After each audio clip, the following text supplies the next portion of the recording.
প্রত্যেকটি মানুষই জানে সফল হওয়া বলতে কি বোঝায়, প্রত্যেকেই জানে। এজন্য তাকে মুসলিম হতে হবে না। প্রত্যেক মাতৃভাষার মানুষই এ সম্পর্কে অবগত। প্রত্যেক সংস্কৃতি, প্রত্যেক সমাজ, প্রত্যেক পুরুষ, নারী বা শিশু তাদের মতো করে সফল হতে চায়।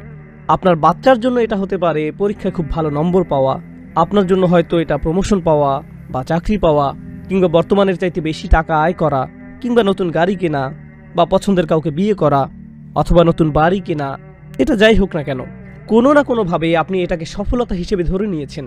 যার এগুলো আছে, এরকম কাউকে দেখলে কোনো ভাবনা ছাড়াই তাকে দেখে আপনি মনে মনে বলেন, লোকটি বেশ সফল, উনি সফল মানুষ, সে কিভাবে এমন হলো। অন্যভাবে বললে, এটা হয়তো আপনি মুখে বলেন না, কিন্তু মনে মনে এটাই চলতে থাকে। আমি আপনাদের নিজেদের জন্য একটা পরীক্ষার কথা বলবো। আপনি হয়তো আপনার এলাকায় হাঁটতে বেরিয়েছেন, একটি খুব সুন্দর বাড়ি দেখলেন। এটা দেখে কি আপনার চোখ কয়েক সেকেন্ডের জন্য স্থির হয়ে যায়? কয়েক সেকেন্ডের জন্য আপনি হয়তো ওখান দিয়ে চলে যাচ্ছিলেন, কিন্তু তখনই দাঁড়িয়ে গেলেন, ওয়াও, এটা খুব সুন্দর। কারণ আপনি তখন ভাবতে থাকেন, ওই লোকটি সফলতার এক ধাপ পাড়ি দিয়েছে। এটা কিন্তু আমাদের মনের ভিতরে চলে, যা আমাদের আকাঙ্ক্ষিত বস্তু, সেটা পেলেই আমরা সফলতা মনে করি।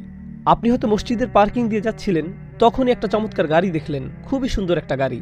আপনার চোখ কি কিছু সময়ের জন্য স্থির হয়ে যায় এবং এটার ডিজাইন খুব খুঁটিয়ে একটু দেখেন, নেভিগেশনটা দেখে, ওয়াও, এটা খুবই সুন্দর।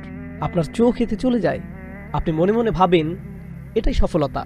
ধার্মিক হিসেবে আপনি হয়তো বলবেন, না, জান্নাত পাওয়াই হলো সফলতা। আমরা জানি দুনিয়া কোনো সফলতা না। এমন কিছু দেখে আপনি কি বলেন, আমি সেটা বলছি না। আমি বলছি এগুলো দেখে আপনি কি ভাবেন তা নিয়ে। আসলে আমাদের বাচ্চারা এদিক থেকে আমাদের চেয়ে অনেক সৎ। আমি বাচ্চাদের উপর এই পরীক্ষাটা করেছি, আর আমাদের সবার জন্যই প্রযোজ্য এগুলো। আমি আমার বাচ্চাদের সাথে রাস্তা দিয়ে হাঁটছিলাম, আমরা রাস্তায় একজন ভিখারিকে দেখলাম।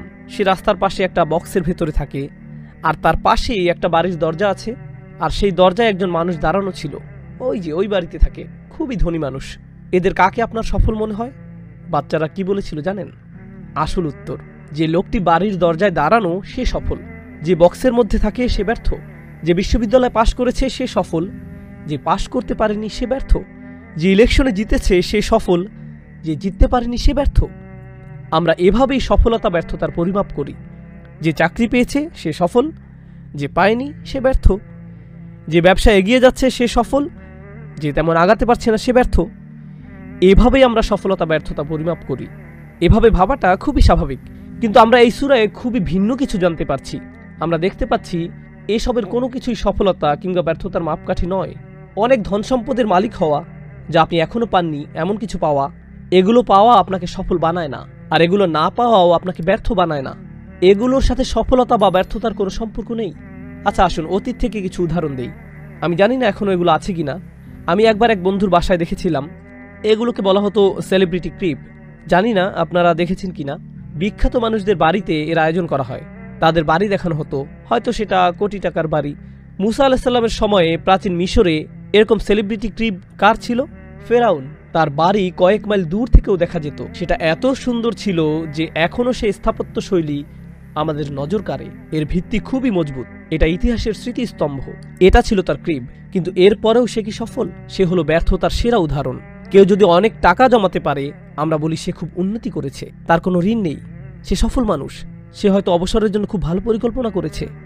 কোরআনে কারণের কথা এসেছে, তার চাইতে বড় সম্পদশালী কি আর কেউ ছিল? তার মজুদের ঘরের চাবি রাখার জন্য আলাদা লোক ছিল। ধন সম্পদ এত বেশি ছিল যে ধন সম্পদ তো পরের কথা, সেটা মজুদের ঘরের চাবি রাখার জন্য কয়েকজন লোক থাকত, সেটার তালা খোলার জন্য। সুবহানাল্লাহ। আরেকটি ব্যর্থতার বড় উদাহরণ।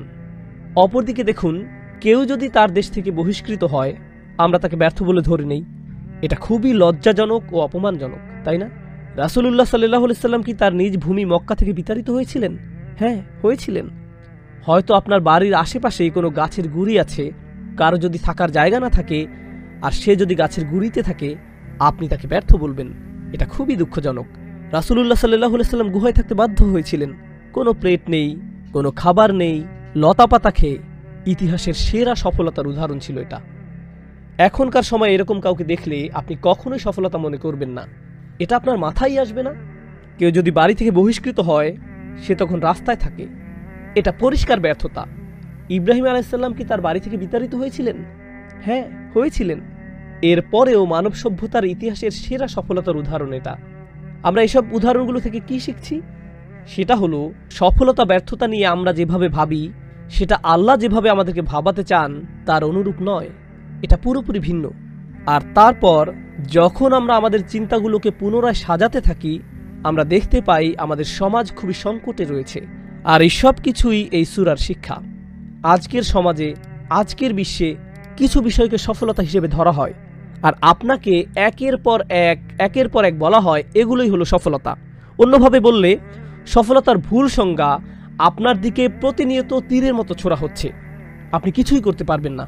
আপনি হয়তো আপনার কম্পিউটার অন করেছেন, সেখানে আপনি দেখবেন অ্যাডে দেখাবে আপনার কোন ধরনের গাড়ি কেনা উচিত, আপনার কেমন হওয়া উচিত, আর আপনার সার্চ করা বিষয়গুলোর উপর দোকানগুলো নির্দিষ্ট পরিমাণ ছাড় দিবে। বিলবোর্ডে দেখবেন আপনার বাড়িটা কেমন হওয়া উচিত। যতভাবে অ্যাডভার্টাইজ করা যায় তার সবটাই আপনার উপর প্রয়োগ করা হচ্ছে। এমনকি আমাদের বাবা মা ও মুরব্বীদের মধ্যেও, আমাদের তরুণদের মধ্যেও আপনার কোন কলেজে যাওয়া উচিত, আপনার কেমন চাকরি করা উচিত, কোথায় আপনার বাড়ি কেনা উচিত, অনবরত আমাদের বলা হচ্ছে সফলতা এটা, সফলতা এটা, সফলতা এটা, একের পর এক প্রতিনিয়ত। আর জানেন তো, যখন আপনাকে কোনো কিছু বারংবার বলা হয়, যদিও সেটা ভুলও হয়ে থাকে, তখন কি ঘটে? আপনার মনে হতে থাকে সেটা ঠিক, সেটার প্রভাব আপনার উপর পড়ে। যদি আপনার আশেপাশের মানুষেরা বারংবার আপনাকে বলে আর বোঝায় যে এটাই হলো সফলতা, তখন বিষয় এমন হয় যে সবাই বলছে এটা সফলতা, তাহলে আমিই মনে হয় এটাকে সফলতা না ভেবে ভুল করছি। সেদিন একজন এসে বলল, নোমান ভাই, আপনি খুব সুন্দর করে বলেছেন, কিন্তু আজকাল এভাবে কেউ ভাবে না। হ্যাঁ, সেভাবেই বলল, কেউ এভাবে ভাবে না। সত্যি এমনটাই হয়ে থাকে। যেহেতু কেউ এভাবে ভাবে না, তাই আমরা ধরে নিয়েছি এটা চলবে না।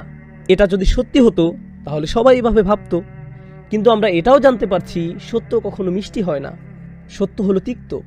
আমি এখনো কোনো কাজের কথা বলিনি, আমি শুধু মনোভাব পরিবর্তনের কথা বলেছি। এই দুনিয়াবী জীবনের প্রতি আমাদের মনোভাবের কথা, শুধু এটা নিয়েই কথা বলেছি, মনোভাবের পরিবর্তন। এই দুনিয়ার সাথে সফলতার কোনো সম্পর্ক নেই। এখানে একটু বলে রাখি, সন্দেহ দূর করার জন্য, আমি বলছি না যে এই দুনিয়াটা খারাপ জায়গা, কারণ আল্লাহ বলছেন খলাকালাকুম মা ফিল আরদি জামিআ, জমিনে যা কিছু আছে সব কিছু তিনি তোমাদের জন্য সৃষ্টি করেছেন, এই সবই আমাদের জন্য। তাহলে আমরা কিভাবে এই দুইয়ের মধ্যে সামঞ্জস্য করব? আমরা জেনেছি যে ধনী হওয়া কোনো খারাপ কিছু নয়, সুন্দর একটি গাড়ি থাকা খারাপ কিছু নয়, সুন্দর জামা কাপড় থাকা খারাপ নয়। কিন্তু আপনি যদি মনে করেন সেটা হলো সফলতা, তাহলে আপনি ভুল করছেন। দুনিয়ার নানা কিছু আপনার থাকলে কোনো সমস্যা নেই, দুনিয়াকে ভালোবাসা হলো সমস্যা। যার দুনিয়া আছে এমন কারো বিরুদ্ধে আল্লাহ তাআলা কিছু বলেননি, তিনি তাদের বিরুদ্ধে কথা বলেছেন যারা এই দুনিয়ার প্রতি প্রভাবিত হয়েছে। ওয়া আসার আল হায়াত দুনিয়া, সে দুনিয়ার জীবনকে প্রাধান্য দেয়। ক্ষতিগ্রস্ত না হয়েও আপনার অনেক ধন সম্পদ থাকতে পারে, আপনি সেটা পারবেন। আবার আপনি অনেক গরিব হয়েও দুনিয়ার প্রতি আসক্ত হতে পারেন, এতে আপনি ক্ষতিগ্রস্ত হবেন, ক্ষতির মধ্যে পড়বেন। বাহ্যিক কোনো কিছু নিয়ে আলোচনা করার আগে আমাদের প্রথম চিন্তা হলো আমাদের অন্তরের ভিতরে কি আছে। তাহলে এটাই হলো সফলতা বনাম বেঁচে থাকা। এতক্ষণ আমরা জানলাম যে আমরা কিভাবে সফলতা নিয়ে আমাদের ধারণাগুলো পুনরায় সাজিয়ে নিতে পারি।